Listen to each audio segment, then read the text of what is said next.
switch base or usually kaysa gatan nyo sa judo. So usually nakikita nyo to from Mark Strigan. Okay. So judo base din. Usually pag nag-Amerikana kayo dito, mahirap pag nagpipilitin nyo. So drive, running position, hanggang yung tuhod nyo dumating dito sa may forehead. Mas madali siyang ipasok kagad. Pag nakapasok, balik kayo, running position, backward.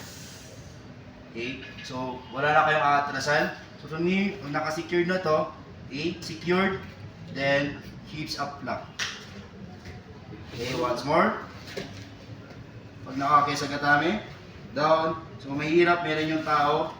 Maganda yung balls dito sa hips, napupunta niya kagad dito. Pero pag sa akin na medyo stiff, I go running position, papunta kang pataas, then arms, pababa. Okay, so pag ayaw mag-tap, okay lang. So secure nyo lang to. Tingin kayo dito, drive, parehas.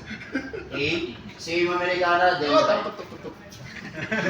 Pababa. Once more, running position. So hindi siya nag-tap. Okay. So for me, lipat ako, shift, and touch, then drive. Nakuha. Okay, let's go. 1, 2, 3.